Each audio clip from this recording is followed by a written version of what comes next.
When I was in the market to pick out a guitar for my 16th birthday, I knew for sure I wanted something with a Floyd Rose bridge. The one who fueled this desire was Synyster Gates of Avenged Sevenfold. Seeing all those cool tricks he did with the whammy bar live, like during the song Critical Acclaim, and watching him make that last note scream during the Afterlife solo is what really did it for me. It got to the point where seeing that impressive metal contraption at the body of the guitar with slick matching hardware near the headstock became the gold standard to me. In my mind, no guitar was complete without a Floyd Rose. So I was blessed and was able to get this very guitar for my 16th birthday. So I took it home, sat down with it, and played it endlessly. And I had so much fun with it until I didn't. Little did I know of the pains that come with the Floyd Rose that everyone must endure. In this lesson, I'm going to issue some warnings to you of the challenges you'll face if you decide you want to pursue getting a Floyd Rose bridged guitar.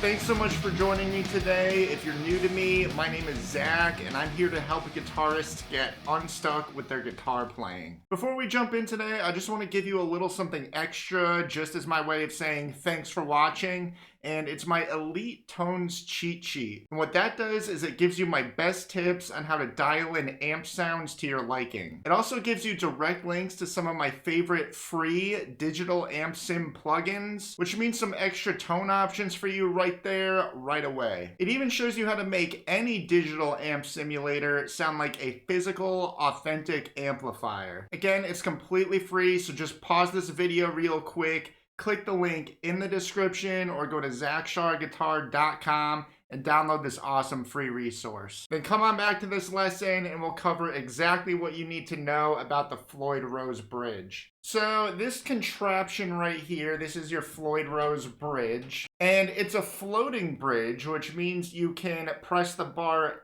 down or you can pull it back up, depending on what sort of effect you're shooting for. And you know, there's other floating tremolo systems out there, but what's more unique to a Floyd Rose or a Floyd Rose style tremolo system is that it has a locking tuning mechanism. And a part of that is up here with the locking nut by the headstock.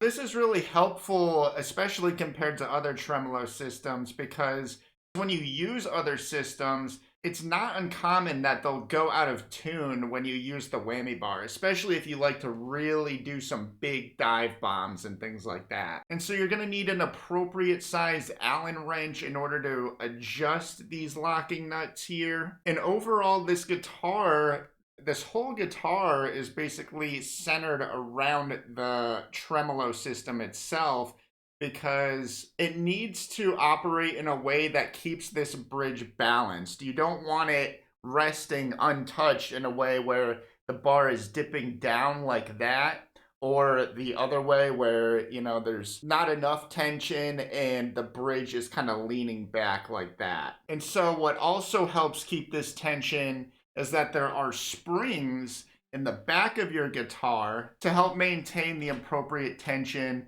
to keep that bridge balanced. When these locking nuts up here are loosened or off, you can tune the guitar just as you would any other guitar with the tuning post. But once those are back on, you might need to do some additional tuning, but you can't really do that the typical way because of these locking nuts here. So what you do instead is use these micro tuners down here, and you can turn them to make those last smaller adjustments as needed once your tremolo system is already locked. One of the really cool perks that comes with having a Floyd Rose bridge is that you get tons of different expression options. You can do all sorts of really fun tricks to add some flair to your playing. And having that extra tuning stability is really nice because it frees you up and allows you to go crazy and do pretty much whatever you want with the whammy bar without worrying about it going out of tune.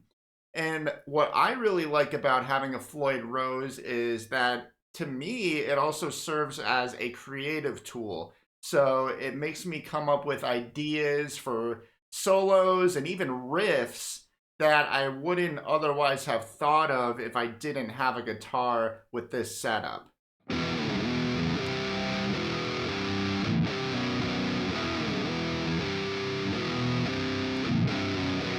So you're probably thinking right now about how awesome the Floyd Rose bridge sounds, and you're probably wondering, well, what are the challenges? What are those things that I need to look out for? And so unfortunately, I have to tell you that having a bridge like this is really fun, but there is a trade-off to it. What I learned when I first got this guitar was how much of a pain it is, at least at first, to restring it. It's a much more meticulous process compared to just a regular electric guitar when it comes to putting a new set of strings on it. And it can take a lot longer to do, especially in the beginning when you're learning how to do it yourself and you're still getting used to just doing it that way with this setup. I would also caution you, if you anticipate yourself periodically changing the string gauge of your guitar, or if you're somebody who likes to experiment with different string gauges, because that can be a beast all by itself. So the way your whole guitar is designed around this bridge, it requires it to have a certain degree of tension at all times. And so when you change the gauge of your strings, that messes with the tension and you risk the bridge either dipping down like this or, being pulled back a little bit like that, depending on if you're going up or down in your string gauge. Unfortunately, that requires you to do a little bit of surgery on your guitar by opening up the back panel and adjusting the springs that are inside of your guitar. And so a similar problem, and actually this is probably the biggest challenge I faced when I first got this guitar, was changing tunings. I grew up listening to all different types of metal music, and as part of that, I'm sure, as you know, if you're also a metal player, a lot of those songs and a lot of those bands use different guitar tunings. And so you run into the same type of problem you do with changing string gauges as you do with changing guitar tunings, because once you change the tuning, again, it messes with the tension of that balanced Floyd Rose bridge. And so if you are planning on changing guitar tunings, like if you're planning to go from like E standard to drop B or something like that,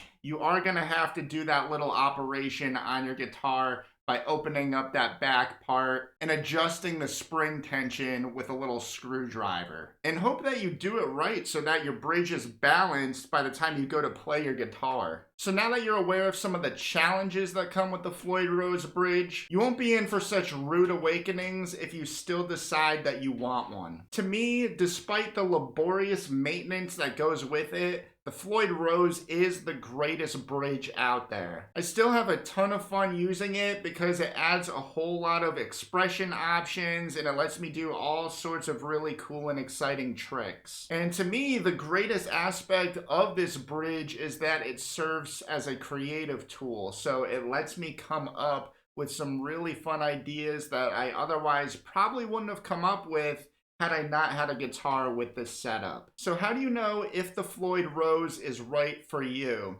Well, if you're somebody who can rely on your guitar as is without a whammy bar, you may want to pass on the Floyd Rose bridge, especially if you can get all the expression you want out of your guitar without it. If that's the case, you may not find all the maintenance hassle to be worth your while. However, if you're someone who can live with those challenges, you've already got a guitar without a whammy bar, you've got a little extra money to throw down, and all the fun of the whammy bar just seems too good to pass up, I don't think you would regret getting a guitar with a Floyd Rose. For me, having this setup helps me get the most out of my guitar. And if you're somebody who wants to get the most out of their amp, don't forget to download my free Elite Tones cheat sheet if you have not done so already. It gives you my best tips on how to dial in killer amp tones, and this tool shows you how to make digital amp simulators sound like authentic physical amplifiers.